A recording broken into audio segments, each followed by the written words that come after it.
ரிஷபராசிக்கார நண்பர்களே, ரிஷபராசியில் பிறந்தவர்கள் வாழ்க்கையில் சின்ன சின்ன அடிகள் பட்டிருப்பாங்க. சின்ன சின்ன அடிகள் நம்மளுக்கு பார்க்குறவங்களுக்கு தெரிஞ்சாலும் அவங்களுடைய வாழ்க்கையில் அது மிகப்பெரிய ஒரு மைல் ஸ்டோனாக அமைஞ்சிருக்கும். ராசிகள்லேயே அதிகமாக வாழ்க்கையில் கஷ்டப்பட்டவர்கள் லிஸ்ட் எடுத்தீங்க அப்படின்னா ரிஷபராசி மட்டும் தான் சொல்ல முடியும். ரிஷபராசிக்காரர்கள் தொழில் ரீதியான விஷயங்கள், கல்வி ரீதியான விஷயங்கள், வாழ்க்கையில் கணவன் மனைவி இடையே உண்டான விஷயங்கள், தாய் தந்தையருக்கு உண்டான விஷயங்கள், அது மட்டும் சொத்து பத்து, ஃபினான்ஷியல், இந்த மாதிரி எல்லா விஷயத்துலையுமே இங்கே வந்து கண்டிப்பாக ஒரு மைல் ஸ்டோனை டச் பண்ணிட்டு தான் வந்திருப்பாங்க.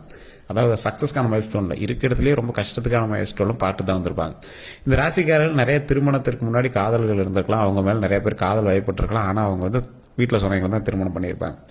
அந்த விஷயங்கள் ஒரு வேளை இங்கே வந்து காதல் விஷயத்தில் ஓரளவுக்கு சக்ஸஸாக பண்ணியிருந்தாங்க அப்படின்னாலும் திருமண வாழ்க்கை மட்டும் எங்களுக்கு எப்பயுமே ஒரு பெரிய சக்ஸஸாக வந்து முடிஞ்சதில்லை. சின்ன சின்ன கலவரங்கள், சின்ன சின்ன பிரச்சனைகள் எல்லாமே தாண்டி தான் வந்து எங்களுடைய வாழ்க்கை வந்து மூவ் ஆகிட்டே இருந்திருக்கும்.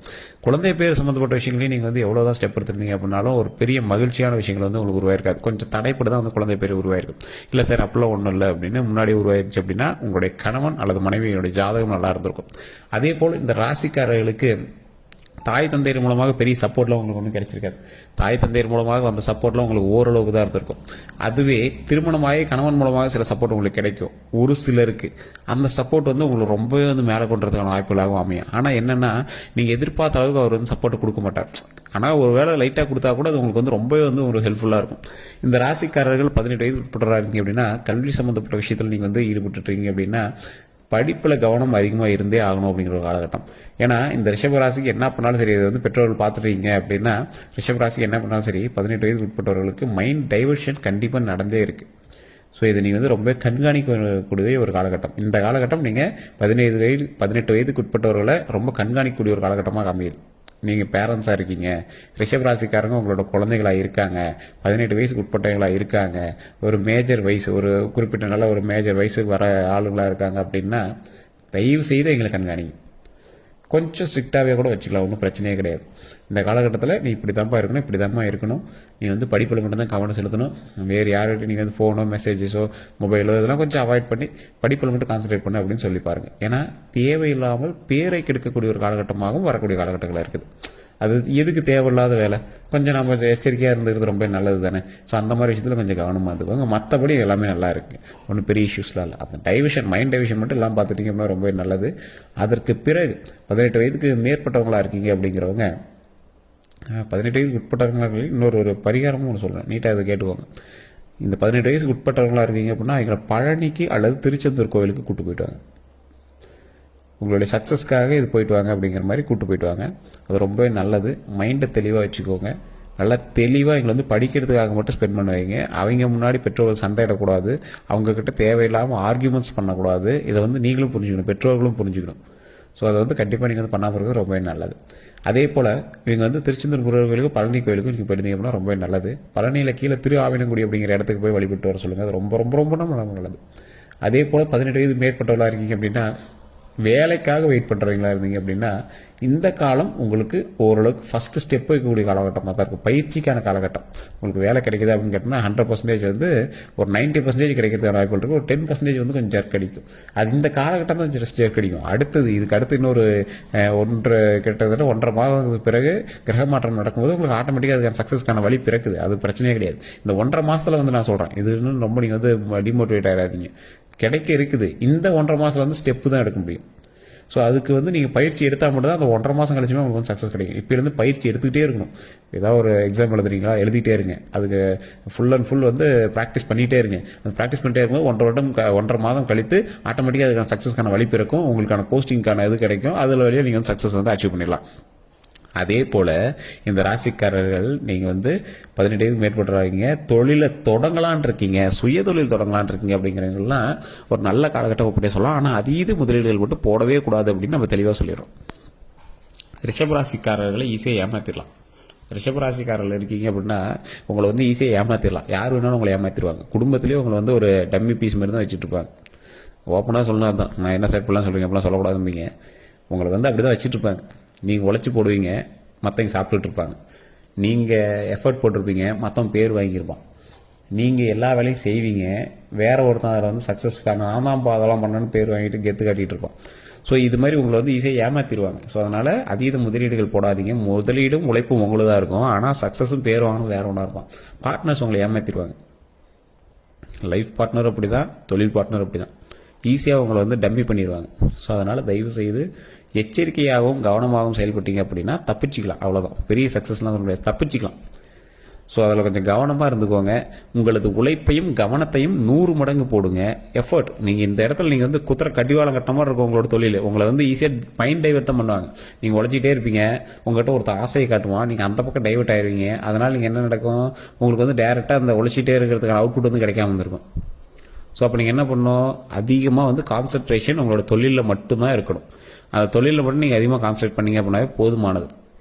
சக்ஸஸ் நோக்கி நீங்கள் பிரயாணம் பண்ணும்போது நிறைய தடைகள் இருக்கத்தான் செய்யும். அந்த தடைகள் எல்லாத்தையும் ஓரம் தள்ளிட்டு சக்ஸஸுக்கு என்ன வழியோ, சக்ஸஸுக்கு என்ன மோட்டிவோ அதை மட்டும் நீங்கள் வந்து கான்சன்ட்ரேட் பண்ணுங்கள். மிகப்பெரிய வெற்றி நமக்காக காத்துட்ருக்கு. அந்த மிகப்பெரிய வெற்றிக்காக நம்ம வந்து கண்டிப்பாக போராடியே ஆகணும்.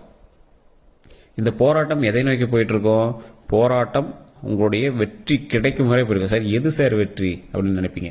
இதுக்கு மேலே நீங்கள் எது பண்ணாலும் உங்களுக்கு இது வெற்றி தான். ஒரு கார் வாங்கணும்னு ஆசைப்படுறீங்க, கார் அமையறதுக்கான காலகட்டம் இந்த காலகட்டம். வண்டி வாகனங்கள் 2 வீலரோ 4 வீலரோ ஏதோ ஒன்று வாங்கணும்னு ஆசைப்படுறீங்க, அதை நீங்கள் அச்சீவ் பண்ணிட்டீங்க அப்படின்னா அதான் மிகப்பெரிய வெற்றி இந்த காலகட்டத்தில். ஆனால் இது எல்லாமே ஸ்ட்ரகிள் பண்ணி தான் உங்களுக்கு வந்து கிடைக்கும். வீடு வாங்குறதுக்கான அமைப்புகள் இருக்குது, நிலம் வாங்குறதுக்கான அமைப்புகள் இருக்குது, கிட்டத்தட்ட 3 கிரையம் வாங்குறதுக்கான அமைப்புகள் இருக்குது, கடைகள் திறப்பதற்கான அமைப்புகள் இருக்குது. கடைகள் திறக்கிறது, இது ஏன் சார் தனியாக கடைகள் திறக்கிறது அப்படிங்கன்னா, நீங்கள் ஒன்றே காம்ப்ளெக்ஸ் கட்டியிருப்பீங்க அல்லது கடை வச்சிருப்பீங்க, இல்லைன்னா நீங்கள் ஒரு வாடகை இடத்துல கடை வைப்பீங்க. ஸோ இந்த மாதிரி இடங்கள் வந்து அமையறதுக்கான காலகட்டங்கள் நல்லாவே இருக்குது. தொழிலில் ஸ்டார்ட் அப், இப்போ வந்து ஸ்டார்ட் அப் பெரிய சக்ஸஸ் சொல்ல முடியாது, ஸ்டார்ட் அப் தான் இப்போ உங்களுக்கு. அதற்கான யோகம் இருக்குது தற்போது. அது வெற்றி அடையுமா அப்படிங்கிறது வரக்கூடிய காலகட்டங்கள் உங்களோட தசாபத்தியும் பேர், பிறந்த நேரம், பிறந்த ஊரை வச்சு தான் செக் பண்ண முடியும். ஸோ பிறந்த தேதி, பிறந்த நேரம், பிறந்த ஊர், இது 3 நீங்கள் வந்து வச்சிருக்கீங்க அப்படின்னா கீழே டிஸ்கிரிப்ஷனில் ஒரு நம்பர் கொடுத்து அந்த நம்பருக்கு ஃபோன் பண்ணி நீங்கள் வந்து பேசுறீங்களா, இல்லை சார் அப்படின்னாலும் நீங்கள் லோக்கலில் பார்த்து செக் பண்ணிக்கோங்க. அது இருந்துச்சு அப்படின்னா உங்களுக்கான அமைப்புகள் இருக்குது. ஸோ உங்களுக்கு ஓவராலாக பார்க்கும்போது 70% பரவாயில்லையா இருக்குது. அந்த 70%லையுமே தசாபுத்தியும் இது தனியாக பேசணும். அப்போ தான் உங்களுக்கு வந்து அந்த சக்ஸஸுமே கிடைக்கும். இன்னொன்று, இந்த ராசிக்காரங்க கண்டிப்பாக வந்து குலதெய்வத்தை வணங்குங்க. குலதெய்வத்தினுடைய அருளால் பல விஷயங்கள் நன்மைகளாக நடக்கிறதுக்கு வாய்ப்புகள் அதிகமாக இருக்குது. நிறைய பேர் குலதெய்வத்தை வணங்காமே இருக்கீங்க. குலதெய்வ வழிபாடு மட்டும்தான் உங்களுக்கு வந்து சக்ஸஸ்க்கே கொடுக்கும். உங்களை இத்தனை நாள் வந்து ஒரு மாதிரி ஆட்டி வைக்கிறது, உங்களை வந்து டைவர்ஷன் பண்ணுறது, உங்களோட மைண்ட் டைவர்ட் பண்ணது, உங்களுடைய தொழிலில் வந்து உங்களை வந்து பெரிய இன்கம் வராமல் வச்சது எல்லாமே காரணம் குலதெய்வம் தான். அதை வந்து குலதெய்வத்தை சரியாக வழிபட்டீங்க அப்படின்னாவே உங்களோட சக்ஸஸ் வந்து மேலே கொண்டு வந்துடும். எப்பேற்பட்ட சூழ்நிலையில் நீங்கள் இருந்தாலும் உங்களுக்கான வெற்றியை மேலே கொண்டு வருவது இந்த காலகட்டம் மட்டும்தான். இந்த காலகட்டத்தில் நீங்கள் குலதெய்வத்தை வணங்குனீங்க அப்படின்னா, இறுக்கி பிடிச்சிட்டீங்க அப்படின்னா ஆட்டோமேட்டிக்காக சக்ஸஸ் நிச்சயம். அதே மாதிரி முன்னாடியே சொன்னது தான், பழனி முருகர் கோயில், பழனி முருகர், திருச்செந்தூர் முருகர் வழிபட்டீங்க அப்படின்னா சக்ஸஸ் நிச்சயம். அந்த ராசிக்காரர்கள் கவனமாக இருக்க வேண்டிய 3 விஷயத்தை நான் சொல்கிறேன், கேட்டுக்கோங்க. குழந்தைகளுடைய கல்வியில் கண்டிப்பாக கவனமாக இருக்கணும். எதிர்பாலினத்தவர் மேலே வரக்கூடிய ஈர்ப்பில் ரொம்ப கவனமாக இருக்கணும். திருமணம் ஆனவர்களாக இருந்தாலும் சரி, திருமணம் ஆகாதவர்களாக இருந்தாலும் சரி, தேவையில்லாத அஃபேர்ஸ் இந்த மாதிரிலாம் இருக்கக்கூடாது. தயவுசெய்து அதில் மட்டும் கொஞ்சம் கவனமாக இருங்க. பேருக்கு எடுத்துரும், அது மாதிரி பேருக்கு எடுக்காமல் பார்த்துக்கோங்க. அதே போல் இன்னொரு விஷயம், உடல் ஆரோக்கியம், ரத்த சம்மந்தப்பட்ட நோய்கள் சம்மந்தப்பட்டது, நரம்பு சம்மந்தப்பட்டது, கால் சம்மந்தப்பட்டது, உடம்பு ஒபிசிட்டி, டென்ஸ், அதாவது கொழுப்பு சொல்லுவாங்க பார்த்தீங்களா, எல்டிஎல் லெவல்னு சொல்லுவாங்க. இதெல்லாம் வந்து நீங்கள் ரொம்ப கவனமாக பார்த்துக்க வேண்டிய ஒரு காலகட்டம். ரொம்ப உடம்பு எக்ஸசைஸ் பண்ணி ஆகணும். உடம்பு வந்து ஆரோக்கியமாக பார்த்துக்கணும். வெளி ஃபுட்டை தவிர்த்தே ஆகணும். ரத்தம் சம்மந்தப்பட்ட நோயிலேருந்து பரவறதுக்கான காலகட்டம் அதிகமாக இருக்குது. மலேரியா, டைஃபாய்டு, வேறு ஏதாவது பெரிய இஷ்யூஸ் ஆகுதா கூட அது வந்து ரத்த சம்மந்தப்பட்டமான விஷயங்கள்லேருந்து கொஞ்சம் எச்சரிக்கையாக இருக்கும். தொற்று நோய் சம்மந்தப்பட்டது. ஸோ அதில் நீங்கள் கொஞ்சம் கவனமாகவே இருக்க வேண்டிய ஒரு காலகட்டம். ஸோ அதே போல் 3ஆவதாக ஒரு விஷயம், இதுதான் நீங்கள் ரொம்ப ரொம்ப கவனமாக இருக்க வேண்டிய விஷயம். வண்டி வாகனத்தில் கவனம் தேவை. எந்த அளவுக்கு கவனம் தேவை, உங்கள் வண்டியை வேற எவன்ட்ட கொடுத்து கூட நீங்கள் ஓட்ட சொல்லக்கூடாது.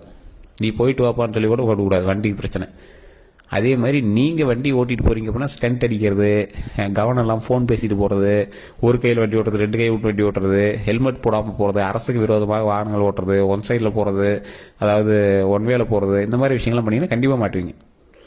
வண்டி வாகனத்தில் கண்டிப்பாக நீங்கள் ரொம்ப ரொம்ப எச்சரிக்கையாக இருக்கணும். 100% எச்சரிக்கையாக இருக்க வேண்டிய ஒரு காலகட்டம். காரில் போகிறீங்கன்னா ஓவர் ஸ்பீட் கூடவே கூடாது. சீட் பெல்ட்ஸ் போடாமல் வண்டியை எடுக்கக்கூடாது. குழந்தைகளை வண்டிக்குள்ளே வச்சுட்டு ரொம்ப ஸ்லோவாக போகணும். இந்த விஷயத்தில் நீங்கள் ரொம்ப ரொம்ப கவனமாக இருக்கணும். இதை மட்டும் நீங்கள் பண்ணீங்க அப்படின்னா ஓரளவுக்கு தப்பிக்கலாம். ஸோ அதே போல் இவர்கள் ஒரு 10 பேருக்காவது அன்னதானம் பண்ணணும். ரொம்ப வயதில் முதிர்ந்தவர்கள், ஆண்களாக இருந்தாலும் சரி, பெண்களாக இருந்தாலும் சரி, ஒரு உடை வாங்கி கொடுங்க. அவங்களுக்கான உடை அல்லது பெட்ஷீட்டு ஏதோ ஒன்று, அவங்களுக்கான உடை அவங்கக்கிட்ட இருக்கிற மாதிரி ஒரு உடை வாங்கி கொடுங்க. உணவு கொடுங்க, தண்ணி கொடுங்க. இந்த 3 கொடுத்தீங்க அப்படின்னா ரொம்ப ரொம்ப நல்லது. குலதெய்வத்துக்கிட்ட நெய் விளக்கேற்றி வழிபடுங்க. நெய் விளக்கேற்றி வழிபடும்போது உங்களுக்கான தேவைகளை சொல்லி வழிபடுங்க. குலதெய்வத்திற்கு போய் அழுது கும்பிடக்கூடாது. ஏன்னா இப்போ இருக்கக்கூடிய காலகட்டத்தில் உங்களுக்கு வந்து குலதெய்வத்திற்கு போனீங்க அப்படின்னா கண்டிப்பாக ஒரு கண்ணு தண்ணி வர மாதிரி இருக்கும். ஸோ தயவுசெய்து கண்ணு தண்ணி வராமல் சந்தோஷமாக மனமகிழ்ச்சியாக என்ன வேணுமோ அதை மட்டும் கேட்டிங்க அப்படின்னா கண்டிப்பாக நிச்சயம் இந்த காலகட்டங்கள் சந்தோஷமான காலகட்டங்களாக அமையறதுக்கான வாய்ப்புகள் 100% இருக்குது. ஸோ ஸ்டெப்பு கொஞ்சம் பார்த்து வைங்க. மற்றபடி எல்லாமே நல்லா இருக்குது. வேறு ஏதாவது சந்தேகங்கள் இருக்குது அப்படின்னா மற்றபடி கீழே டிஸ்கிரிப்ஷனில் நம்பர் இருக்குது, ஸ்க்ரீன்லேயே நம்பர் இருக்குது. அந்த நம்பருக்கு ஃபோன் பண்ணி பேசுறீங்களா. ஃபேஸ்புக்கில் பாருங்கள் ஸ்க்ரீனில் ஓடிட்டுருக்கோம், யூடியூப்பில் பாருங்கள் டிஸ்கிரிப்ஷன்